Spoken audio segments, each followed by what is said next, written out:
What's up, guys? Welcome back to my little series here. Today we are going to dive into motherhood. I want to pour into all you mamas out there. I want you thriving, not surviving. So I just want to give you a little piece of my heart. So for those of you who don't know me, I am Sarah O'Flaherty, and I am mommy to my son, Graham. He is going to be 4 this November. And motherhood is definitely probably one of the hardest things ever, the most challenging things, but the most rewarding thing ever. So, like I said, Graham's gonna be 4, so it's been 4 years of just like trying to figure it out, and there's no handbook to any of this. So I think it's always gonna be an ongoing just trying to figure it out, because once I do feel like I figure it out, it changes. So that's always fun. So being a working mom is probably the hardest part about this all. The mom guilt, the feeling like, I'm being tugged from different directions and not being able to just completely give my attention to A, my son, or B, my business. Because obviously my son is way more important, but being an entrepreneur and a business owner is very important too. So it's just finding that balance. It's always a struggle. We're getting to the point of life where Graham knows when I'm not paying attention to him. So I think that's kind of like the hard thing right now. He is like, Mommy, look at me. Mommy, look at me. Like the minute I look at my phone, he kind of knows like the deal. So I've just kind of been trying to navigate that. That's really tough right now. When he was the baby, it was just a little bit easier because, he would be there and he didn't speak, so I could kind of do what I had to do, get things done. But now it's really just been about being really intentional in the moment with him. So it's been tough because I got a lot of moving parts that are happening in my life, and it's just been, it's been a struggle trying to navigate it all, but I'm figuring it out. Like I said, when I figure it out, it changes. So that's like the hardest thing about motherhood. But I think I really want to touch on this episode on just like helping mamas out. Like I said, I want you guys to thrive, not feel like you're just surviving and just getting to be like day by day and not just feeling like you're losing yourself. So the biggest thing is, pouring, you can't pour from an empty cup. You have to fill your cup up. And that's where the mom guilt lies. And then just making sure you are okay, making sure you are doing for you, making sure you feel good every day. If you can't feel good about you and if you're just feeling like you're melting and withering away, you're not going to be a good mommy, you're not going to be a good friend, you're not going to be a good wife or girlfriend or whatever you are, and it's just hard. So I really want to encourage you to remember that you are important and that even like the little things like getting up and just putting on your makeup and brushing your hair and putting on clothes. Like if you're a stay-at-home mom, I was not a stay-at-home mom, but Graham came during COVID. So I kind of was a stay-at-home mom. And I remember the more I, did things for me, the better I felt and the easier it was to to be a mother. So, and I just felt better about my days, and it's super important to just remember to do these things that you need to do for you in order to be the best mommy. I remember growing up, my mother, I had both my mom and dad in my life for sure. But my mom was mainly a stay-at-home mom. And then once my mom and dad got divorced, my mom had to work. But I remember being with my mom always, no matter where we went, whether even if it was at work. So, I really try. I think the best way for me, I feel like what works for me and what I love to do is involve Graham in everything that I do. So if he has to come to work with me, he's going to come to work with me. And then, obviously he's in school now, but just really bringing him involved, making him involved in everything has really helped. I think it helps for him. It's just helped me, honestly, because as a mother, you definitely feel anxious about going to work, and I'm more of an on-the-go worker. So, whether I have to travel to different states and do different things, it's hard because you don't know where your kid is. You're scared. Sometimes I go hours without even speaking to him or whatever. So, really, just bringing him in my life and including him in my work life has really helped me. Obviously, there's downtime too. I can't bring him to work every day. He has school and stuff like that. But I just love the fact that when I grew up, I was involved in a lot of my mom's life and just kind of doing the same thing for him is, I don't know, I feel like it's cool. He learns and I learn and we have fun and we're together. That's the biggest part, like being together with him as much as I can, you know. And the fact that I am my own boss, like I can do that. I get to do that. I don't have to go to work for somebody and, you know, work behind a desk or whatever the case may be and, you know, my kid not be there. I can actually choose to have him involved. And the fact that his name is on the brand, it's just more of a better reason for him to be there. When you had Graham and you started navigating all this, tell me about a time that you felt that mom guilt. Oh, the mom guilt is all the time, you know, all the time. Like even at night when I get done with work, you know, sometimes I'll have to go to the gym because I didn't go in the morning. So the mom guilt, there it is. It's right there. Like, I'm like, should I go to the gym or should I go home and tuck Graham in and brush his teeth and do the nighttime routine with him? So that's where the mom guilt lies. And that's where it's like, you have to pour from, you know, you have to make sure you're pouring from a full cup. Like, so if I don't go to the gym, then I get all fussy and angry and cranky and, you know, releasing my endorphins. Like all those things are really important to me and really matter, especially in my health and wellness lifestyle. So I have to choose. And it's like, it's so hard to choose between your kid and going to the gym, which seems selfish, but the gym helps me mentally, physically, all the things to be a good mommy and to be able to wake up in the morning not feeling anxious or tired. I feel more energetic. So that's where that struggle is. Cause it's like, crap, you know, like I didn't get to tuck him in. I didn't get to lay with him. I didn't get to read him a book. I wasn't there when, you know, cooking him dinner or saying prayers, like stuff like that. So that's where it's like hard. But I mean, it's not every night. So there's definitely a balance, but that's where it's like tough. That mom guilt sets in no matter what you do. Even, you know, if I decide to go to work, like if I decide to work out of my own business hours that I've created for myself, right? So like I have my set hours. And if somebody asks me to do something on a Sunday, a wedding, a makeup, or this, you know, for an event or this or that, it's hard because I'm choosing that over Graham. I'm choosing that over my family. But I hope to be done with all of this, like not done completely, but like be able to work really hard right now. And then hopefully in 5 years be like all where I need to be. So that's where it gets tough. When you become a mom, I mean, and this is where it gets tough because sometimes men don't understand this, that, you know, I mean, it's really hard when you have a kid, you're married, and your hormones, everything is changing. It's the craziest thing that our bodies are going through, and trying not to lose yourself during this time of trying to figure out when you become a mom, you just feel like you know, everything is just high intensity of just like the silliest things, like, you know, whether you're feeding your kid the wrong formula or, I mean, it could be anything. So it's like you're worried about all these like really small things, which these really small things add up. And it becomes intense where you just lose yourself. You're exhausted. You don't want to shower. You don't want to get up and do your hair or makeup. You kind of lose grip of friends and, you know, just putting that extra time for yourself and your husband. You lose yourself in your marriage. You lose all of that. So just trying to navigate like all the things, right? You don't want to neglect your husband. You don't want to neglect yourself. You don't want to neglect, you know, it's just like you're trying to figure out what's important, what's not. Like it's a lot. It's just a lot. And then the hormones, and my best advice is to honestly, like, you have to move your body. You have to get up. You have to get outside, go for walks, ground yourself with nature. Bring your baby everywhere. I feel like when I had Graham, like I saw like a lot, like people just get scared to take their child everywhere. I took my kid everywhere. Like take your child everywhere. Have fun with him, her, take them everywhere, do things with them. It's scary, but that's how you get like acclimated to motherhood and life experiences and hard stuff. Like that's, you have to do it. I see so many moms out there they just stay home for days. They don't leave the house.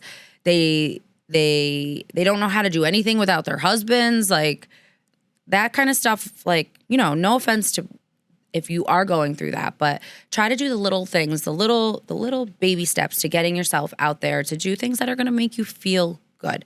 Because if not, like, I could never imagine, especially for stay-at-home moms, like being home all day long, but like not leaving the house for days. Like, there's no good in that. There's a lot of harm that can happen in that time, more than, being safe in your own home. I get it, but like, you got to get out there. You got to bring your child everywhere. Little things like that really just help. I think it's so important to ask for help.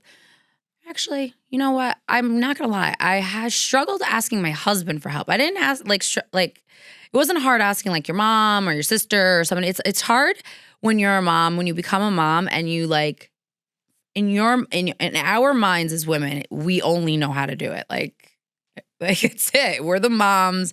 We housed the baby for for 10 months and 9 months, 10 months, however long it is, and you just feel like you can do it all yourself. Like, everything that the man does is like, the way he does it is dumb, stupid. Give it to me. Let me do it. The baby cries. Let me do it. Like, so that's the hardest part, relinquishing your control and letting a man and a father be the man and the father. You have to do that. That's like the hardest thing.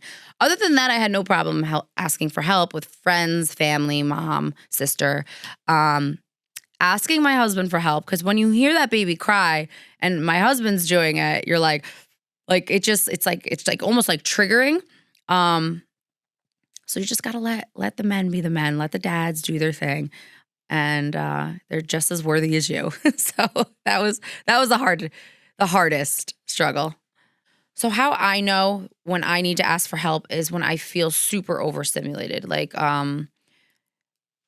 frustrated, like anything that I do, everything frustrates me. Everything feels like wrong. It's just hard. Everything's hard. Like, that's when I know, okay, I am literally like overstimulated. Everything bothers me, and I need to just disconnect I need to step into Sarah Zen mode. I need to go for a walk. I need to just be alone, quiet, silence, whatever it may be. That's how I know that, okay, it's time. Like, I'm a go-getter. I can do it all on my own kind of girl. So just once I hit that point where I feel overstimulated, and then communicating, hey, I feel really overstimulated, instead of like just being, like not being able to communicate my feelings or my words, being able to communicate those too, of how I'm feeling, what I'm feeling, and then just being like, I need this. This is what I need right now. Can you help me?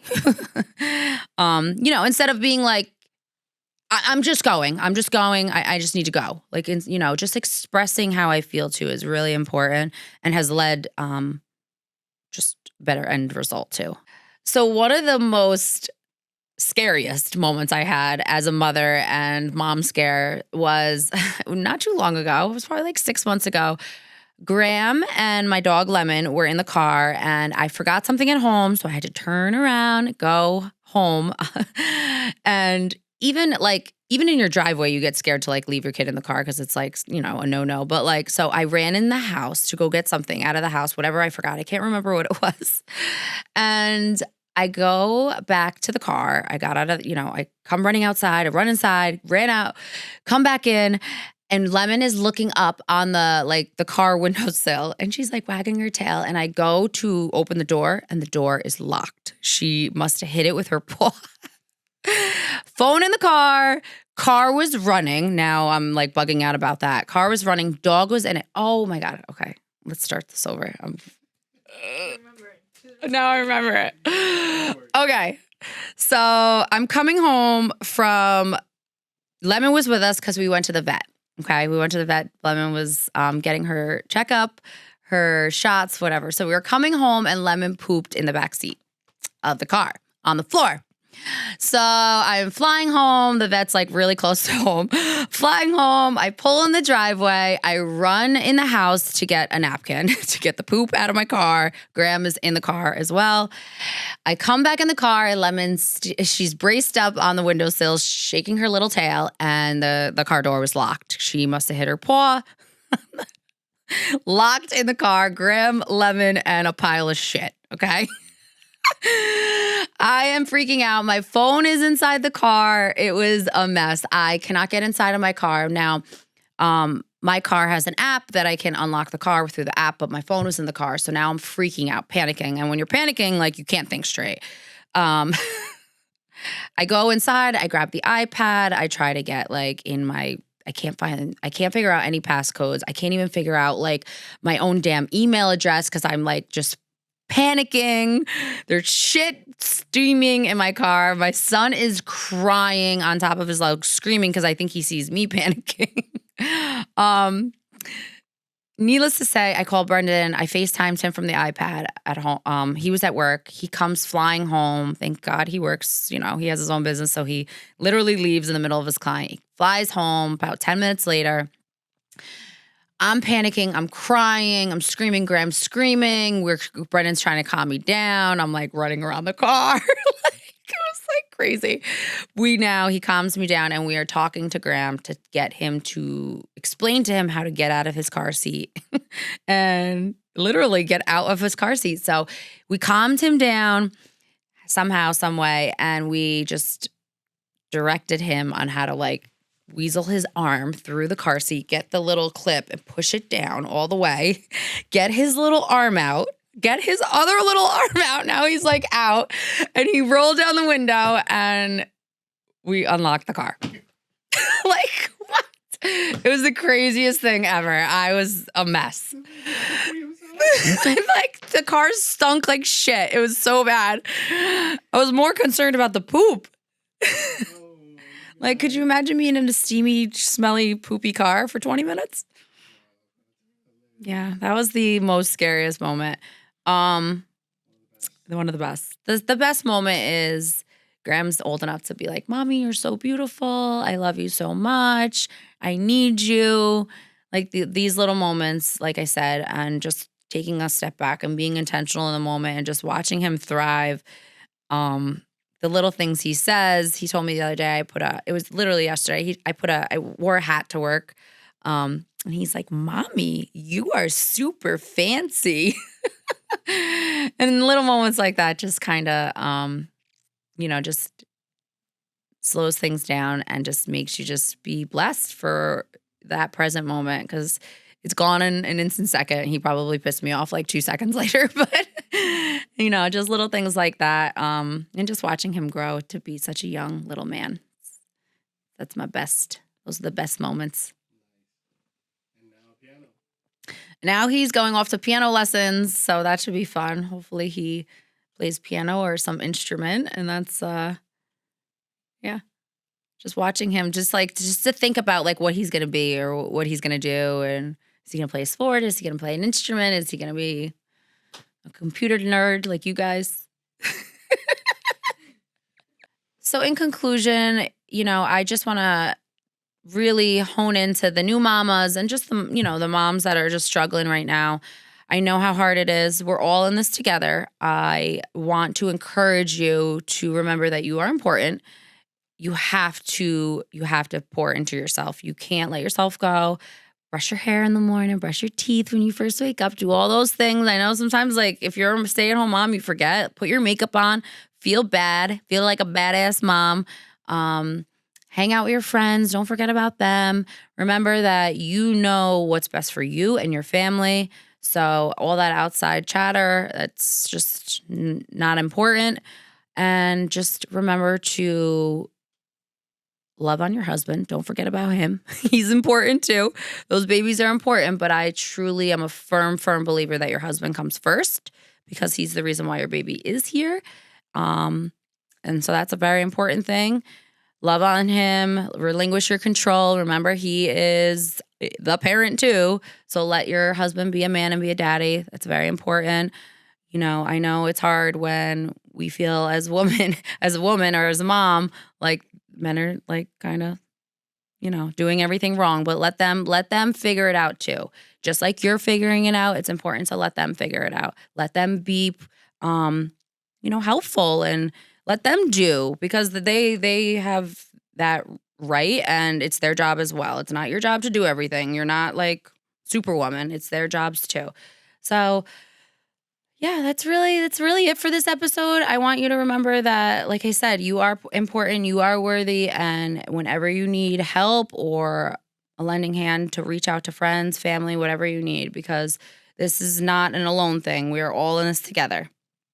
I am Sarah O'Flaherty. Thank you for joining. I am loving doing these podcasts. They're super fun, and I hope you are too. You can find my products on sagarbeauty.com. You can follow me at Sarah O'Flaherty _, Sagar Beauty on Instagram. You can follow all my pages. I also have my hair page, which is Hand Tied by Sagra, and Angels on Earth Salon. Bye.